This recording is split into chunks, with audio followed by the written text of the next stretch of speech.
Good afternoon, everyone, and welcome to this sponsored products masterclass. We are happy to be joining you here. It is 3 p.m. Eastern here in our Boston office. I am Joe Doobie. I am surrounded by Megan and Will. We're going to dive into the content shortly, but first, let me click on the slide here and make sure that we can see our faces. Hey, so this is Will Johnson. I'm Director of Product Design over here at Teikametrics. We have a great webinar for you today. This is a masterclass. We're going to start with some, terminology. We're going to go into some strategies, campaign creation, figure out how you can manage your keywords and use them to increase profitability with your campaigns. There's going to be a lot of great content, so I'm excited to get with it. Hey everyone, this is Megan Gleason. I'm part of the customer success team, working with hundreds of sellers, as Joe has as well, and we just want to bring some of the tips that we've shared with them to you guys.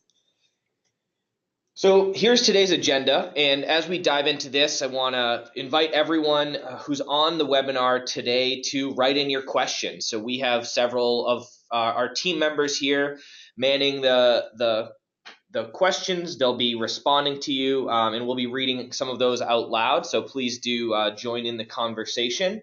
And we'll also be running a couple of polls to keep this interactive and give you guys some insight on where everyone else on the webinar is as well.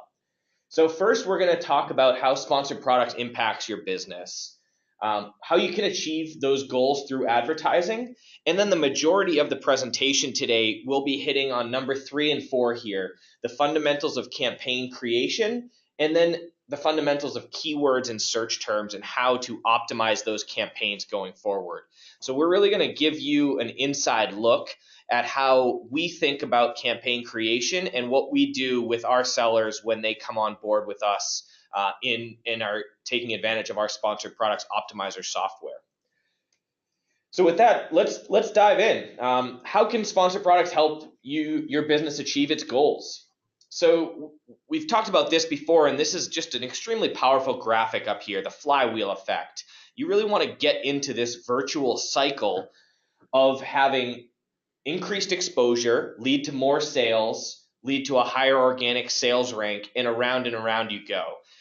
With that increased exposure, the best way to do that is through sponsored products. It's getting your product in front of consumers on Amazon that you may not have ever gotten before organically. Right. So I think this is such an incredible point that on the internet's largest marketplace, you're able to get in front of any customer that you basically want. So think about how much work it would take to get into, a shelf on Walmart, let alone, maybe the front aisle of Walmart.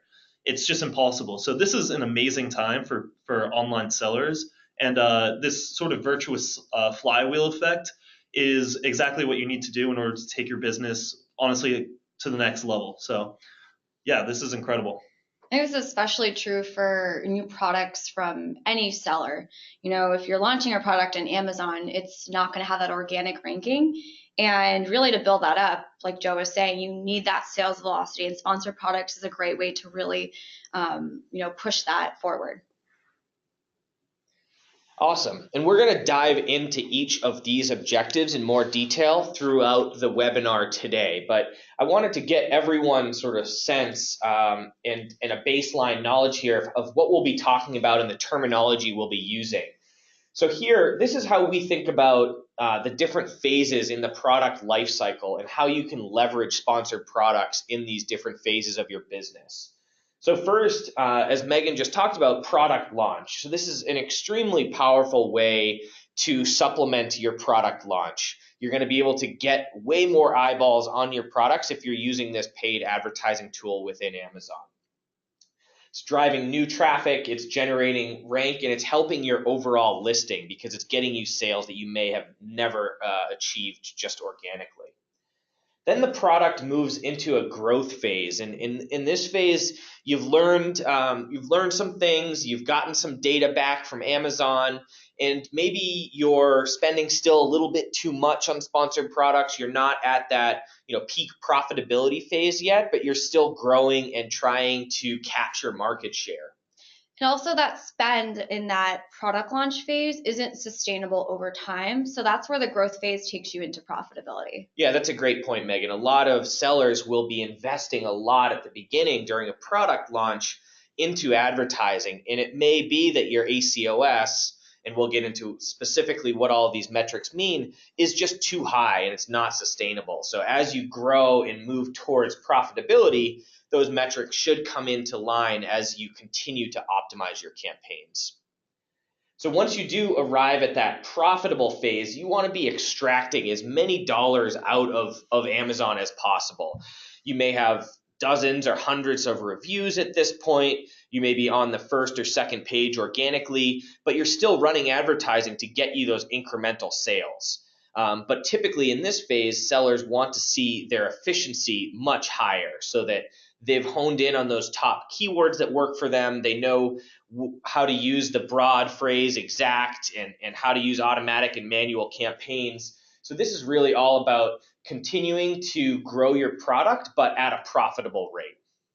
And then finally, another way to sort of think about sponsored products is in that end of life time for a product where maybe you're overstocked or you're no longer going to be pursuing this product in the long term, and it can be a tool that helps you liquidate. So you'd always want to sort of look at those options of what you can do with that excess inventory, but sponsored products is a great tool to get additional traffic to your page if you're trying to get out of a specific product. Yeah, and we typically see this actually with sellers who have maybe older product lines, even ones that are more seasonal. And I know those long-term storage fees are coming up, so Yeah, it's we get about it's 3 weeks weeks now. less than a month away. So Yeah. every seller should be checking in on that and seeing where their stale inventory is and what type of fee they're going to be hit with on February 15th. And you may want to supplement your strategy with an additional sponsored product campaign. Yeah, because selling through might be better than eating up those fees.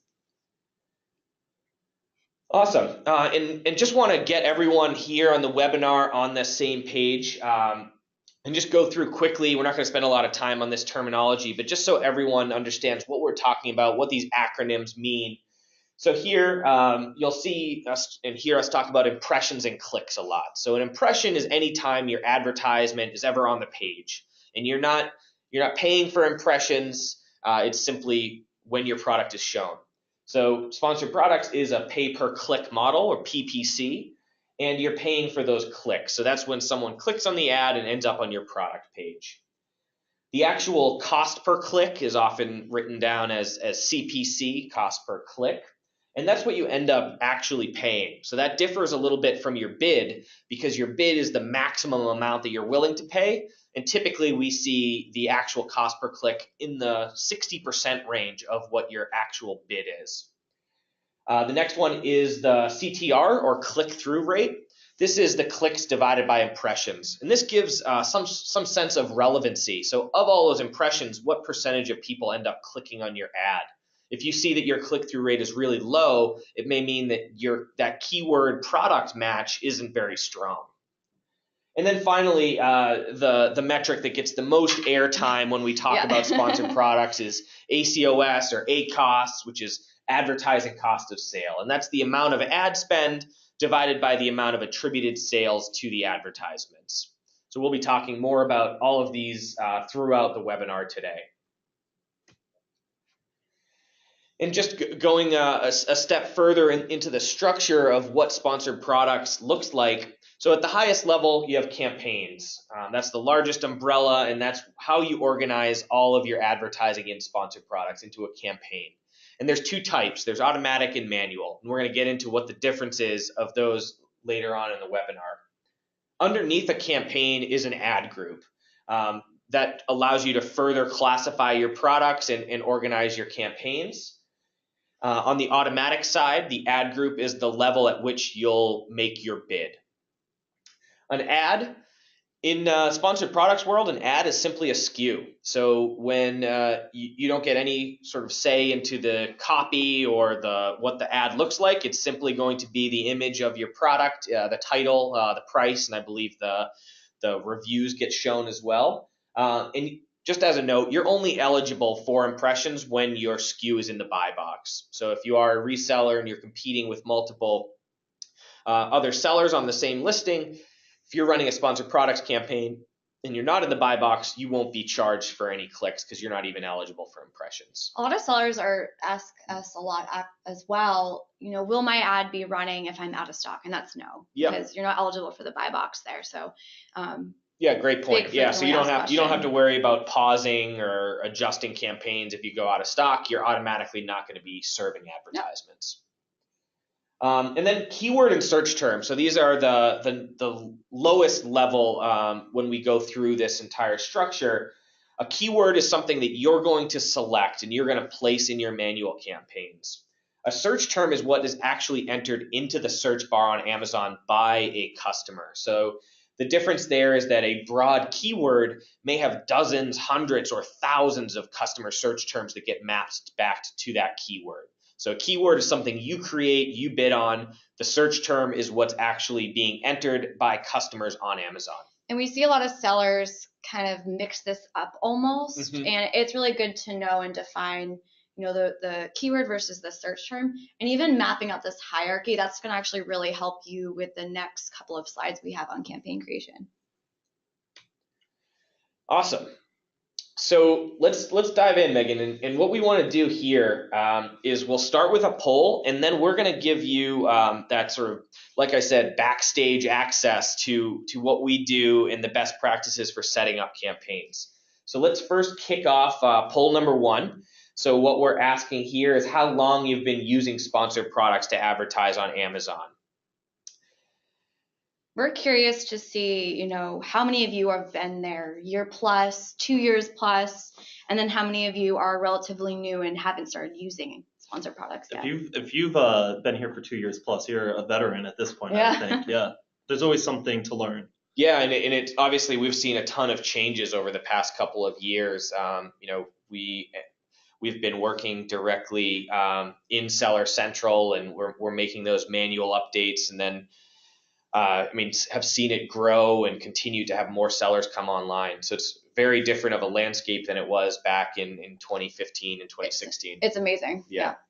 Awesome. So it looks like almost everyone has voted at this point. Thank you, everyone, for putting those votes in. So we'll share those results out. Wow. And it looks like 12% of you have not yet used SP. So I think this webinar is going to be really great for you guys. And the majority of you, which is 35%, have been using it for 0 to 6 months. So I think this content's going to really resonate as well. And awesome for the 20% of you who have been using it for 2+ years. That's great. Yeah, and so how to think about the next 45 minutes or so on the webinar. What we'll do is go through this campaign creation, our detailed templates and advice on the best way to get started. So this isn't only applicable to those who haven't yet started or those who are in that 0 to 6 month bucket. It may be that you've been doing it for 1 or 2 or 2+ years. But you maybe you set it up and we're sort of all over the place and testing different things. So it still may be applicable to get those older or more experienced sellers sort of a new view into what we see works best. Definitely. All right, so let's jump into our first part of campaign creation there. And first, we like to start off with the big question: what should you be advertising?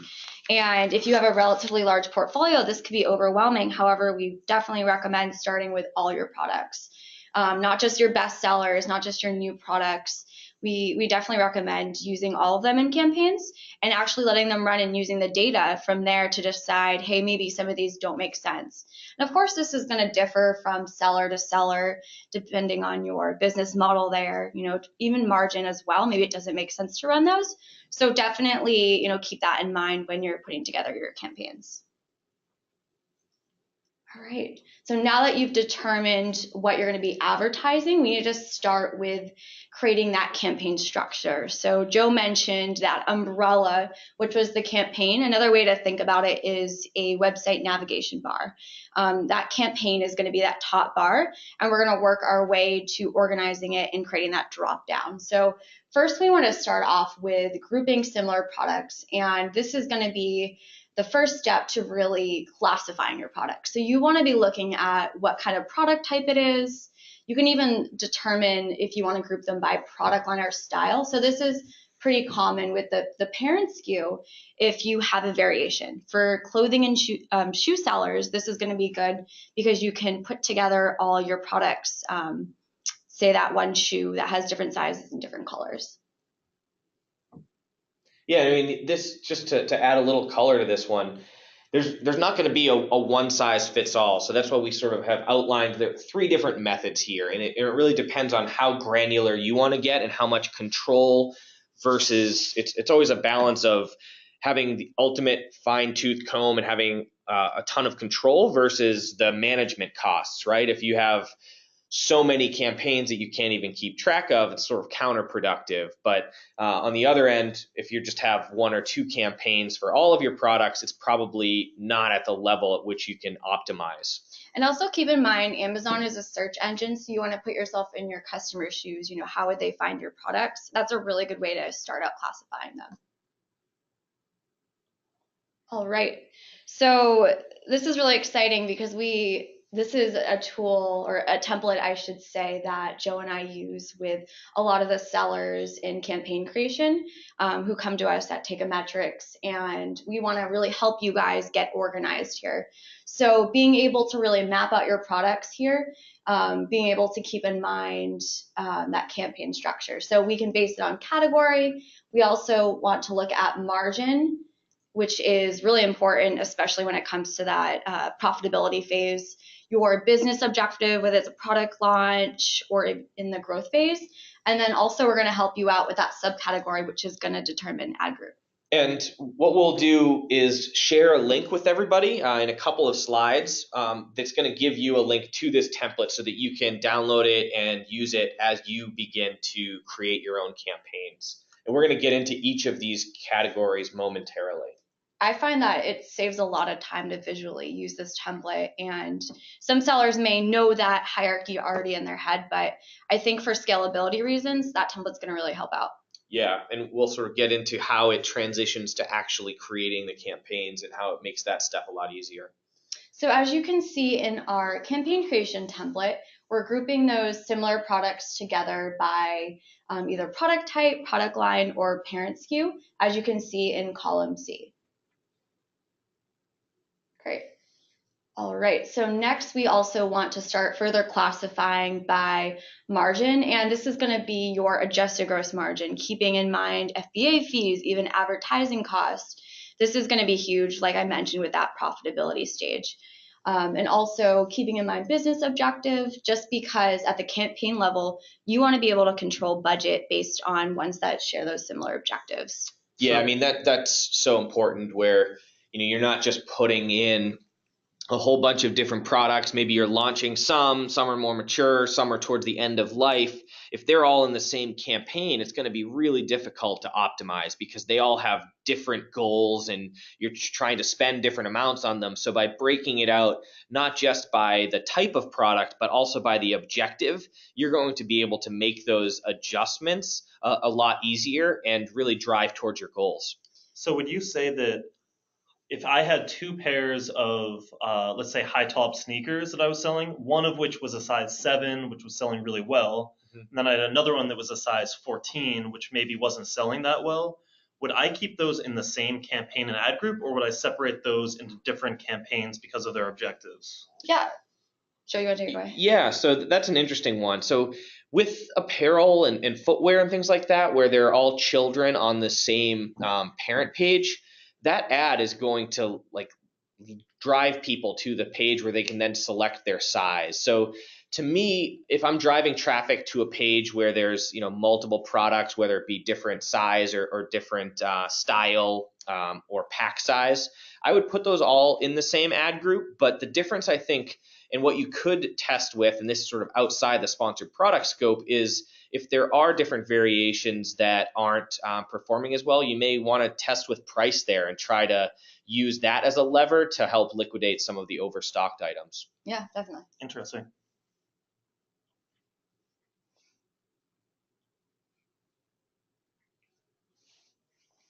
All right, so what this looks like in our campaign creation template, after classifying our category in that third column, we also want to map out that adjusted gross margin for that product and also that objective. So being able to determine, hey, am I launching this product? Is it going to be focusing on profitability, or do I want to liquidate this even before those long-term storage fees? Yeah, I think this can be really interesting to keep your margins in view at all times, because if you have a set of products that are in a profitability stage, but you're noticing that the ACoS is constantly meeting or actually going above the product margin, you could be in some serious trouble. So making sure that you have that visualized out is really important. And one of the reasons we really preach having this template always up, always updated, and sort of like a sister to the upload template that you'll be using. Yep. Yeah, and it's really all about the discipline here, right? If you start your sponsored product campaigns and you're not breaking it out by product type, objective, margin profiles, it's going to be really difficult to actually know if you're making money, if this is successful, should you be advertising more or less on a specific product line. So that this discipline of breaking it down and really thinking about it before you dive in head first is going to make it a lot easier as you continue to optimize. Great. So our next poll, we're wondering, how do you organize your sponsored products campaigns? We're going to go ahead and launch that poll. Are you not using sponsored products? Are all products in one campaign? Are you organizing your products by category, objective, or are you just doing one product per campaign there? And there's a lot of new people on here. So if you're not doing it exactly perfect, that's why we're here. That's why we're having this webinar, because it can be actually pretty difficult to figure out how to organize everything. And until you really know how to do it, you're going to make mistakes. And that's why these are so helpful, these types of webinars. Yeah, I mean, luckily, when you think about a quote unquote mistake, is that you still have gathered a lot of data from Amazon. So even if you've set up some campaigns and the structure doesn't seem quite right, it's not a waste, right? You've still gathered a lot of data, understood which keywords are working, and you can use that to inform your new structure. So it looks like almost everyone has voted. Thanks to everyone for casting your votes. And we'll have Megan share those results out. All right, it looks like 15% of you are currently not using sponsored products, and the majority of you, the 45%, organize it by category. So looking at those common characteristics. Awesome. Yeah, I mean, and it's interesting also that the second most there, 27%, are just putting a single product per campaign. So that's going to give you the most control around your bids, keywords, and the performance. But it can get very wieldy, especially if you're doing things manually and you have a larger catalog. Yeah, and it looks like only 4% are organizing by objective, which is one of our most important structural entities for campaigns. Because otherwise, how are you, setting your ACoS targets appropriately with different products in the same category that might have different margins, different sales and conversions? Really important to look at it from an objective. So if there's anything we can take out of this webinar, hopefully it's about setting up your campaigns by objective, because it's essential. And how would you know if you're achieving your goal if you're not organizing your products that way? So I'm going to go ahead and hide those results.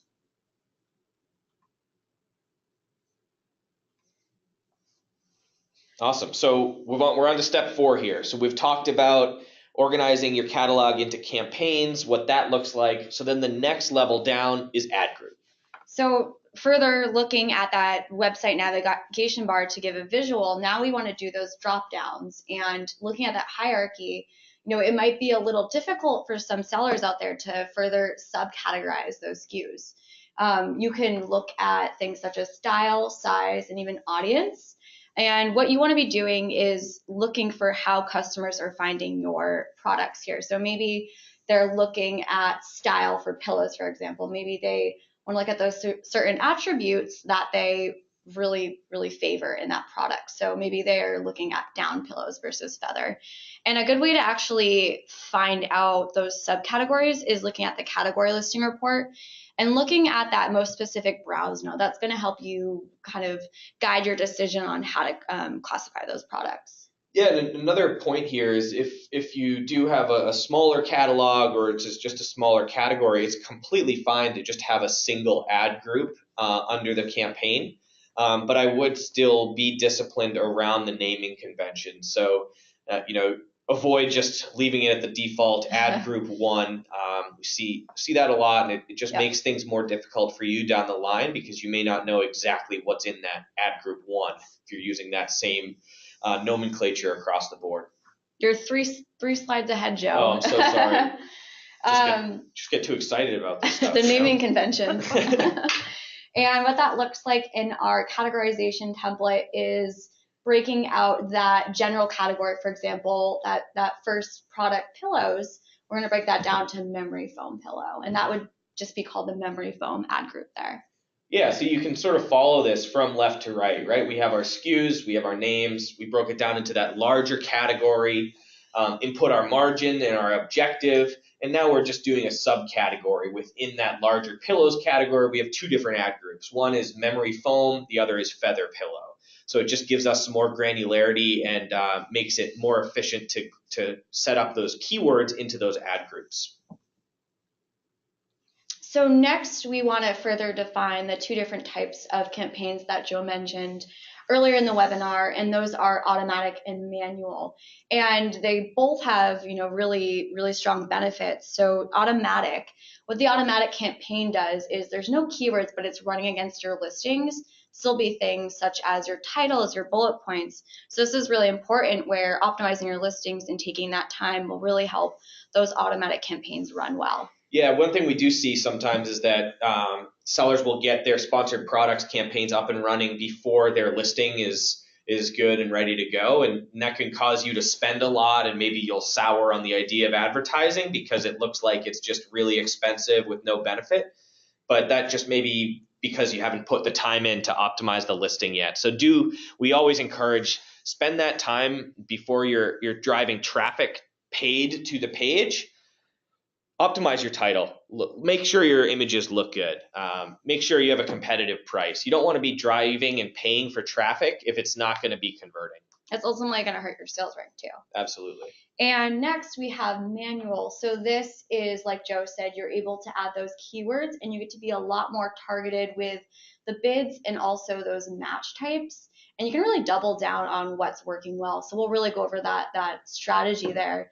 And this is actually going to really help you focus on quality keywords. It's all about quality over quantity in that case. So as Joe was getting to, we definitely recommend being really specific with those ad group names. It's going to really help you in the long run and just further define what's in that ad group. So really try to avoid that ad group 1. And I think with the naming convention, if you go back really quick, Joe, sure. What order everything is in doesn't matter as much as that you have all those data points there. So if you like auto first, then pillows, then launch, then 25, go ahead with that. Sure. With ad groups, same thing. Just make sure you have consistency because that will help with scalability in the future and sort of quickly reading through your campaigns when they're in a list. Yeah, what this looks like in the template is defining that category, what campaign type it is, that objective, and even if you want to specify the margin there, that's just going to be really useful to show you, how is this campaign performing? Am I meeting my goal? And you can further define what's in there. And think about how much easier this is going to make it when you're browsing Campaign Manager and you say, okay, I want to look at my year-to-date metrics. How am I doing? And if you, in the campaign name, you have your pillows, automatic, launch, 25, okay, these are my pillows and I'm in my launch phase and I have a margin of 25%. What does my ACOS look like? Oh, it's at 20%. That's awesome. I'm making money on all of these. So just wait right with that data that you've input into the campaign name, you can then compare that to the metrics and learn a lot. And we will be copying that link into the box. I mean, you can take a screenshot, you can write it down on your hand, you can go into that question box. Anyway, get that template because it's going to be really helpful. All of our customer success reps do it. It's just best practices, so definitely download that. And I dropped that link in the chat box to everyone if you're looking to utilize that template. Awesome. Great. And now we want to go into more of a strategy slide here and just focusing on automatic to manual. We actually recommend creating this mirrored campaign structure. So having exactly that automatic campaign reflect in the manual. The same exact products, same exact naming convention, and that's just really going to help you, over time and being able to harvest out keyword data. And this is one of our big three here at Teikametrics, which is the first one is all of your automatic campaigns should have mirrored manual campaigns with those identical ad groups and products. So exact same ad groups, exact same products within those, no differences.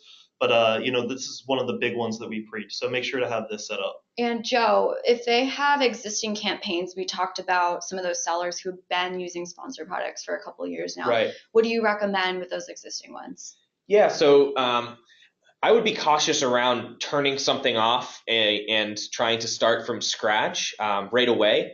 So what we always recommend is to get those new campaigns up and running, get them named right, get the structure right as we've been walking through today, increase that budget there, and then start those bids a bit higher. So you start to drive more traffic to those newer campaigns that you want to be using in the long run.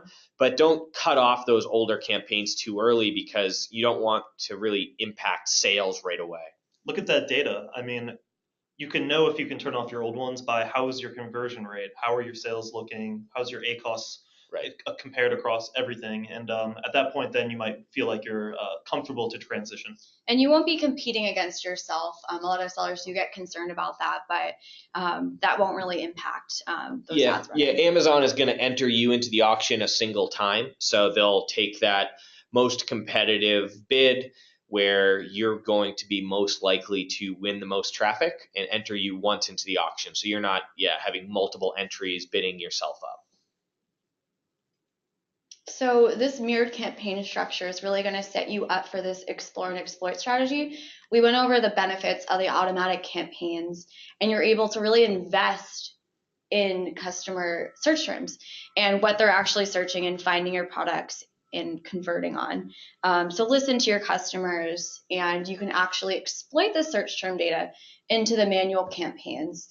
And what this means is the exploit is you're controlling that bid and that match type. Yeah, so we'll dive into this in the more keyword and search term strategy towards the later half of the presentation. But this screenshot here shows the sponsored products optimizer and how easy we make that by using a piece of software to really capture those top performers and really get the most out of them. So this is probably a pretty common question we get at Teikametrics is what should I be setting my budgets at?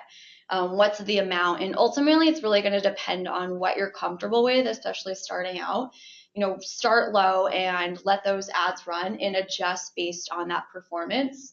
And you really don't want to constrain growth. What you want to be doing is, like it says there, analyzing that daily spend and making sure the daily spend isn't reaching that daily budget just because once you hit that budget, your ads don't run for the rest of the day. Half of the country, especially if it's the mid-afternoon on the East Coast, they might not see those ads. So being able to get full exposure, you want to really keep track of that budget, especially during peak season for your products or even the holiday season. Yeah, if you're doing well, you never want to be having your ads turn off midday. I mean, as you start, you may want to start with a lower budget so that you're limiting the amount of spend until you see that the actual performance is coming in.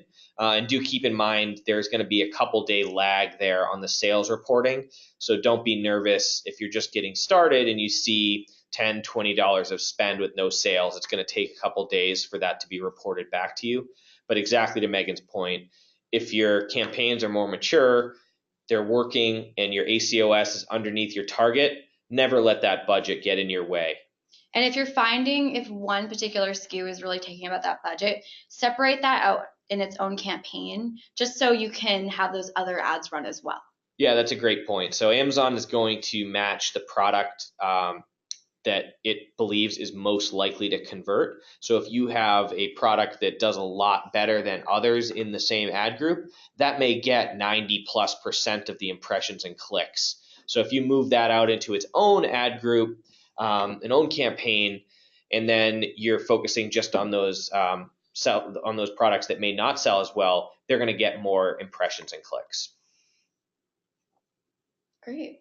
And I think ultimately a lot of sellers struggle with building this in bulk in their campaigns, especially when they have a lot of products. So, what's really helpful is being able to take this template, breaking it down, and then putting it in the bulk operations template.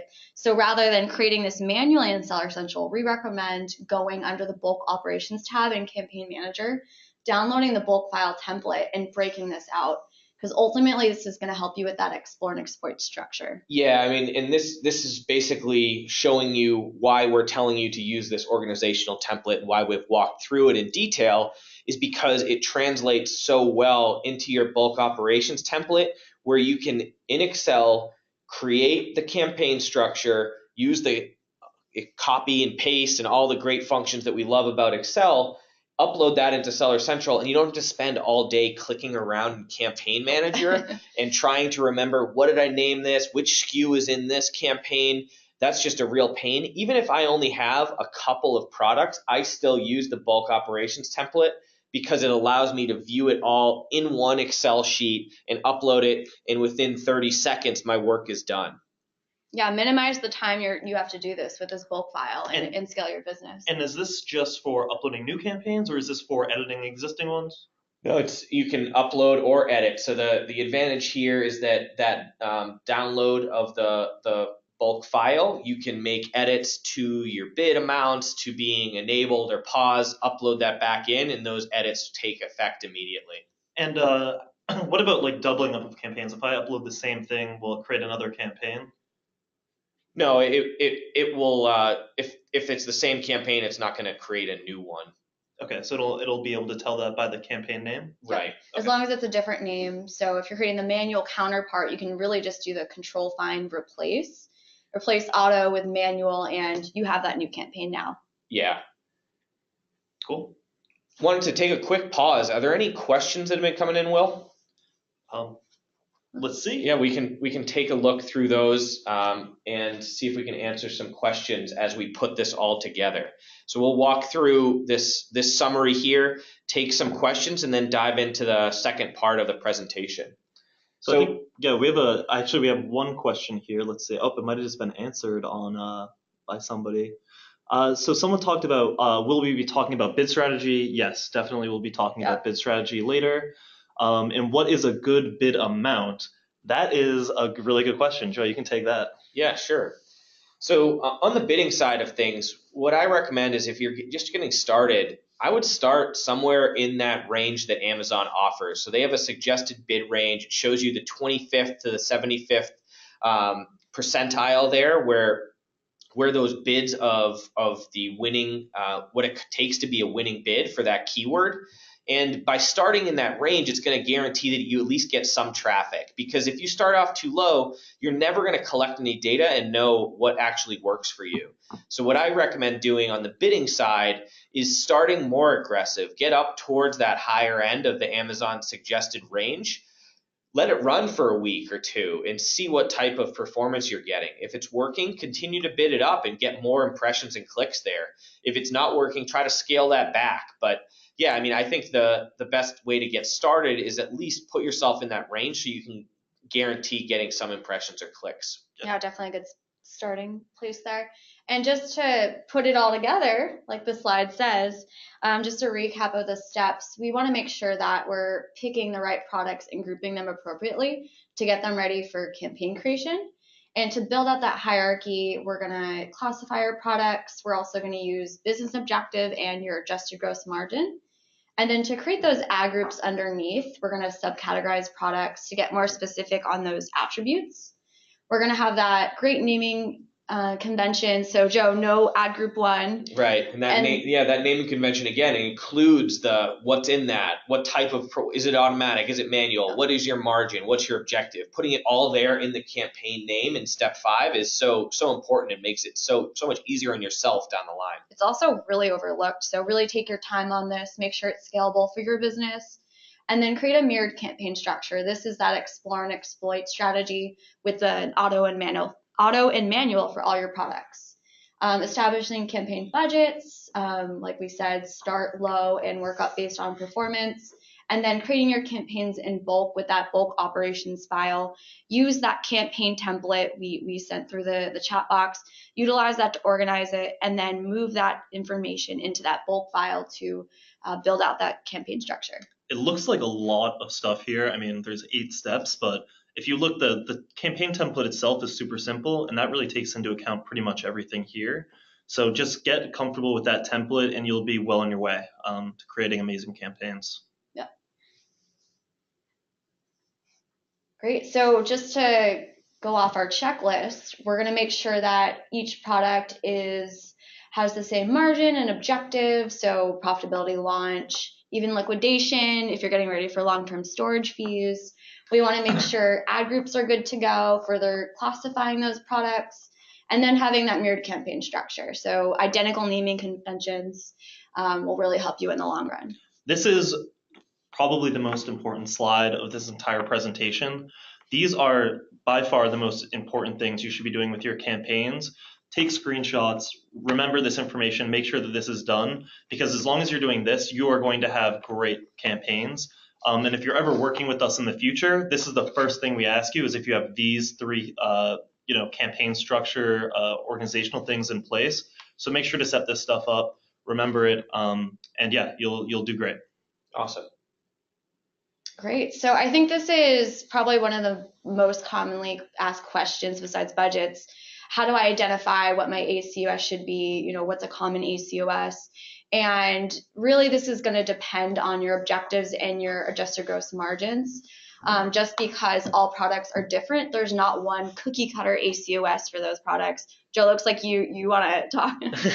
Yeah, no, I mean, I think it just to sort of recap where we are is we've gone through those steps to create a great structure. We've organized everything. But the big question we always get is, okay, now my campaigns look perfect, right? I've got my automatic, I've got my manual, it's all organized and named correctly. Now, what should I expect for how much I need to be paying for these advertisements? And here, this is, for your guidelines of how you should be thinking about ACOS and what you should be willing to invest. So what we're doing in this table, and it may be a good opportunity to grab a screenshot of this so that you can, put it up on your bulletin board for your references. Along the left-hand side there, it's your gross margin. So if you have really high gross margins, over 40%, you can afford to be more aggressive in advertising, right? That's one of the advantages of having a high margin product is you can take that money and invest it in growth areas for the business. On the other side, if your margins are less than 10%, you're going to have to be more conservative with your spend here, or you're not going to be able to sustain that in the long term. And how we think about this is going back to those phases that we looked at the beginning of the webinar. During a launch, you have to be willing to spend more. You're just getting off the ground. You're getting that initial data set. You're driving traffic to a page that doesn't have a lot of sales history. So even if your margins are less than 10%, you should be okay with a 20 to 50% ACOS. And again, this is in the short term. Maybe this is for 2 weeks, 4 weeks. It depends on how much money you're willing to commit to that launch. But as you move from left to right, from launch to profit, you're going to have to get more disciplined about your spend. And another good way to look at this is, Joe, you mentioned the flywheel effect in the beginning. Ultimately, at the end of the day, is you're trying to really boost organic placement there. So if you're really just focused on ACOS, it's also good to look at the bigger picture. So looking at how spend translates into total revenue for that product. Outside of sponsored products. There's a lot of different metrics on here, different percentages, but if you look at it sort of from a fully structural perspective, launch, you're generally spending more money than you're making. Growth is really right on the edge of your margin. It might go above and below, but you're pretty much close to equal. And then profit is always below your margin, so that you're making money on every sale that you have. So really think about it from that perspective. Yeah, and then the final box there on the liquidation, just saying variance, that just means for liquidation strategies, you should really weigh out the benefits of spending on sponsored products versus doing a removal order or selling it in another channel. There's really a lot of different things you can do with that inventory. So what I always recommend is to spend the time on that analysis, which one is going to help you recover the most from those assets. So big question. as we head in towards the final part of the presentation where we'll be doing our what it takes to really optimize campaigns, we'll kick off our final poll. So what is your average advertising cost of sale? What do you see coming in as you've launched your campaigns? On average, what's your ACOS? And Joe, you work with a ton of sellers in our sponsored products optimizer platform. What's the average you typically see? Yeah, so we typically see around 15 to 25% as an average. And obviously that varies by category and by life cycle and objective. So those who are just getting started obviously are willing to spend more and typically have higher ACOSs. On the other end, some more mature customers who have been doing it for a while and have really great optimized campaigns are closer to the single digits. Great. Thank you for everyone who's voting. I'm going to go ahead and close that poll. And it looks like, quite a variance across the board here. The majority of you are between 11 and 20%. So Joe, like you said, around that average. Yeah, it looks to be about what we see overall with the data that we're looking at. So most people in that bucket of 11 to 20%. And it's also good to see only 6% spending above 50% because that doesn't seem like it can sustain for the long term. But as we said, it's totally fine to be there as you're just getting started or launching a product. All right.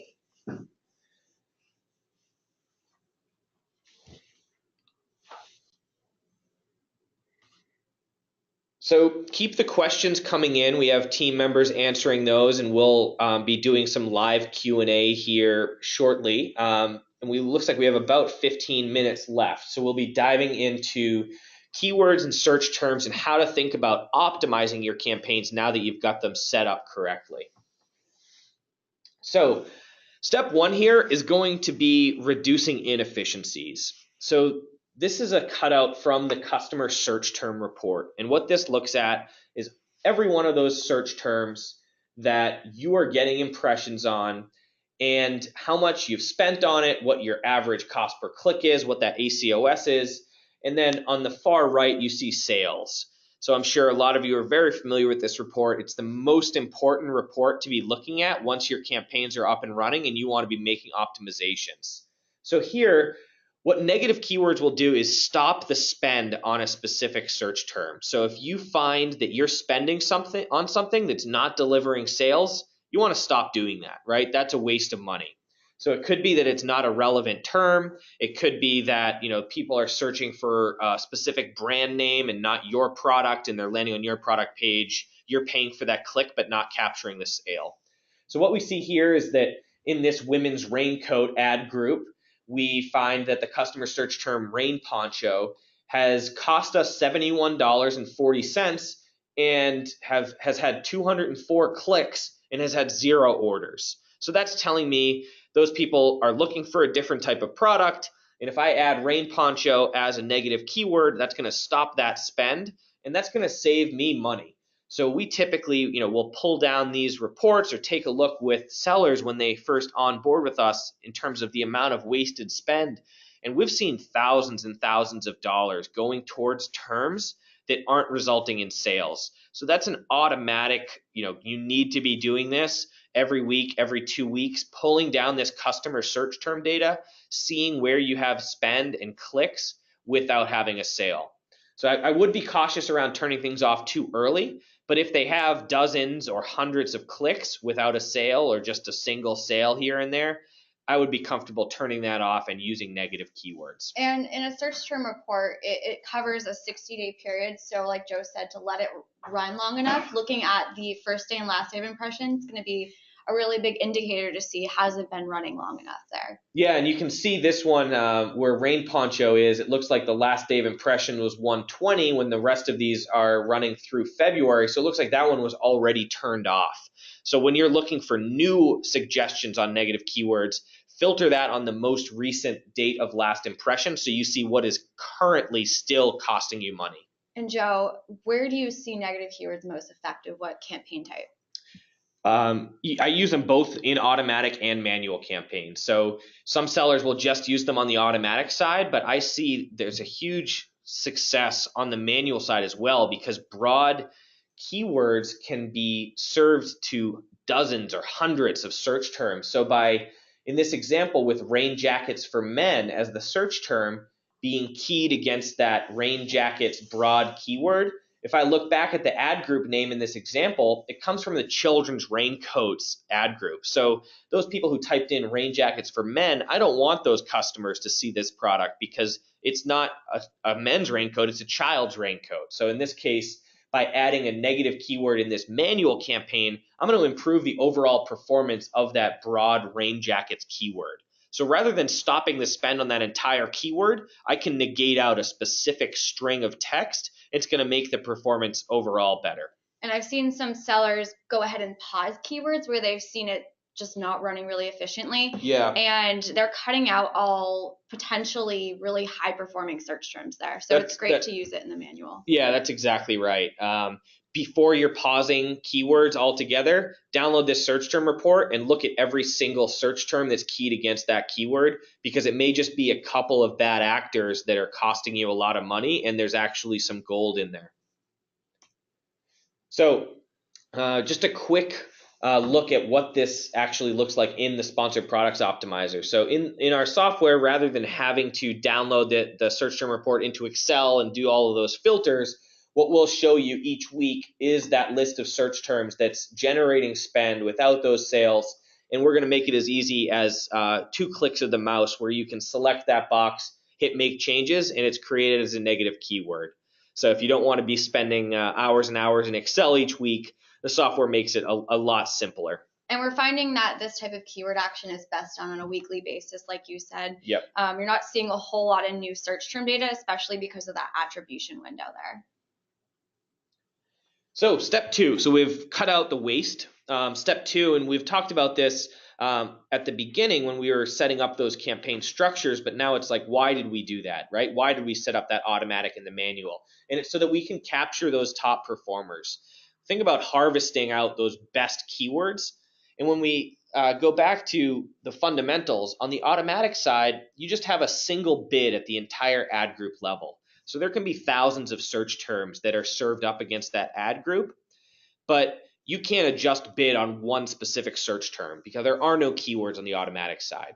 So by moving that search term that works well into a manual campaign, and this is where it comes, and this is where it's so easy. If you've got that naming convention right, you've got your structure set up, you move those successful terms that are found in the automatic campaigns over to your manual ad groups, and you can bid on them discreetly. So you may find that you can really bid up on terms if they convert well for you, rather than just adjusting the entire ad group level bid on the automatic side.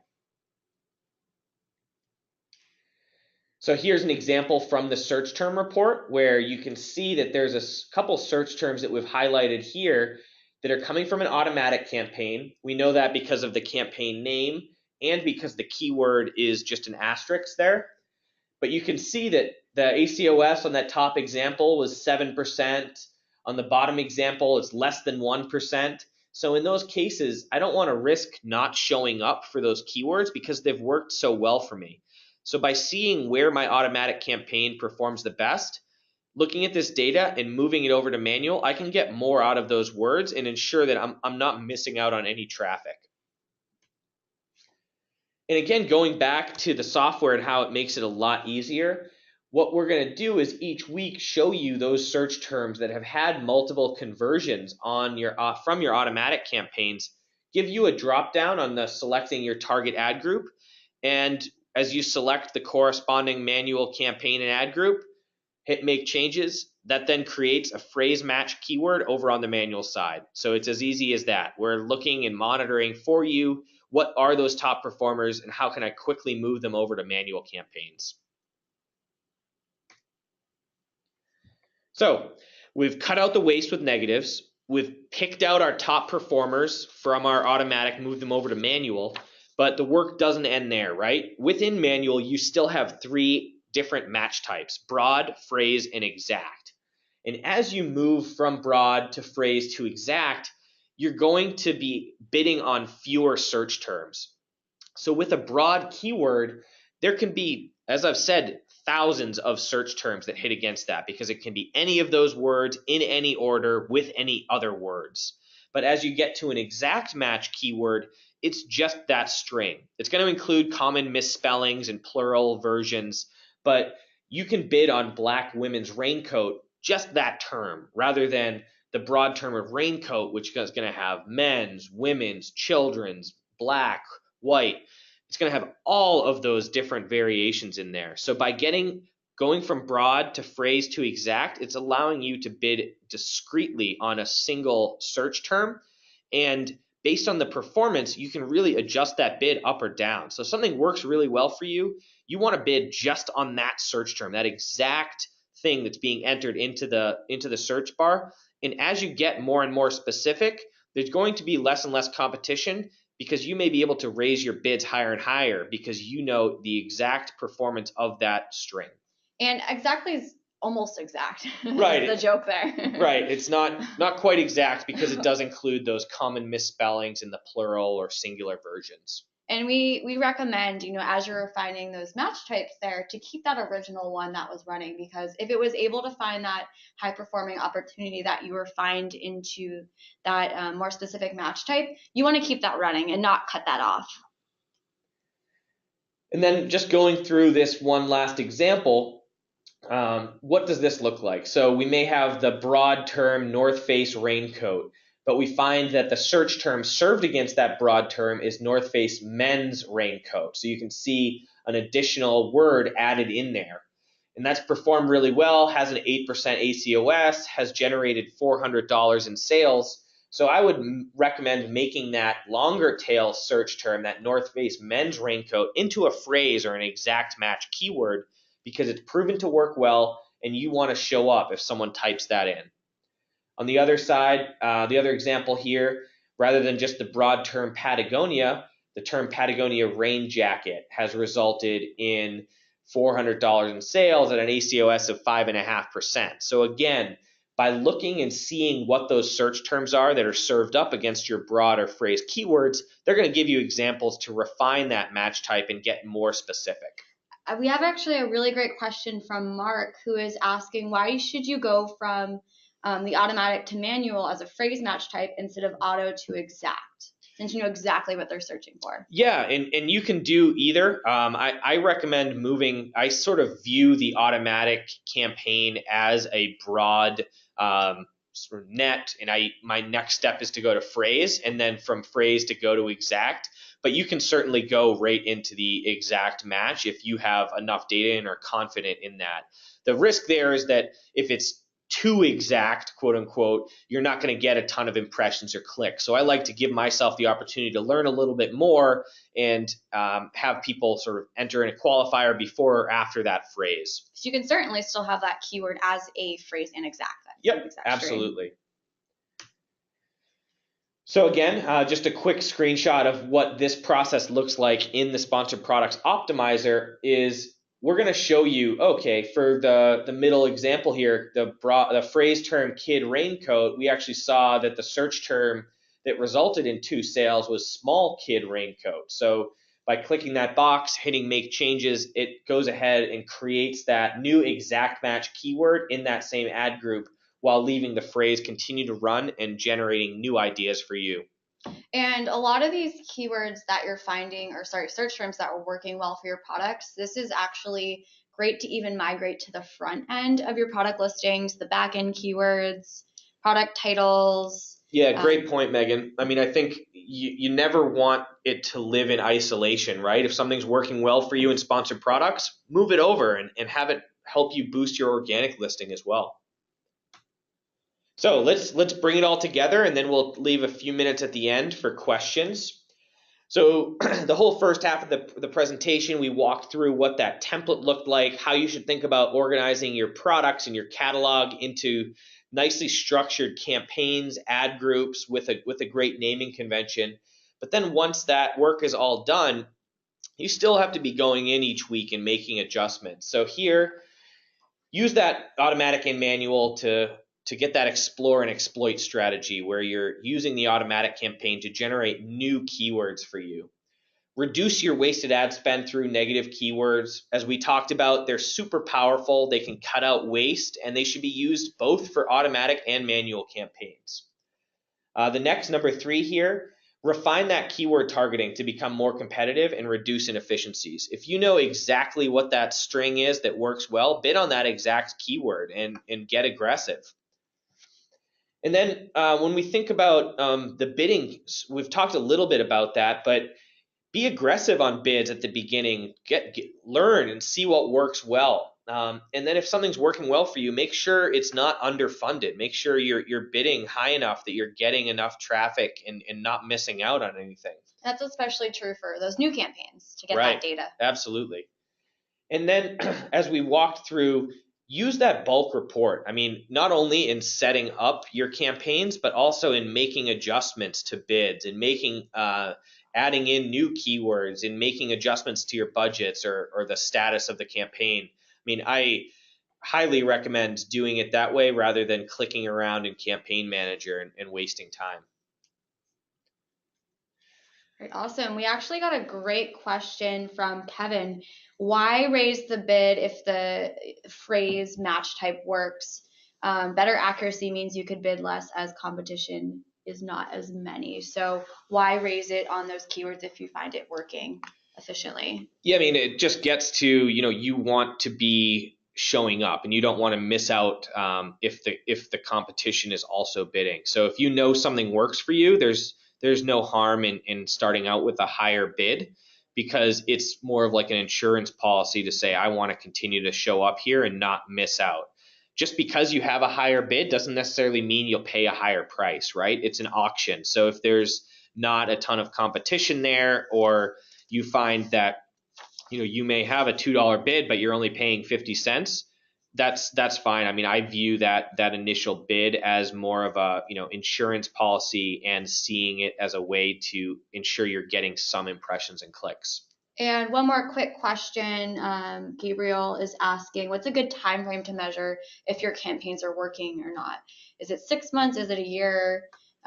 What does that look like? Yeah, great question. I think it's less than a year, I would hope, but I think it is more than a couple days or a couple weeks. We typically look at a trailing 30-day period, give ourselves a couple of days buffer there because of the time it takes for Amazon to report on those metrics. But by looking at 30 days, it sort of smooths out any anomalies that you see day to day or even week to week, where there can be a lot of noise, and you may see, especially if you're selling a higher priced product, where a couple additional sales can really sway the performance. So I would recommend looking at about a 30-day window. Okay. Awesome.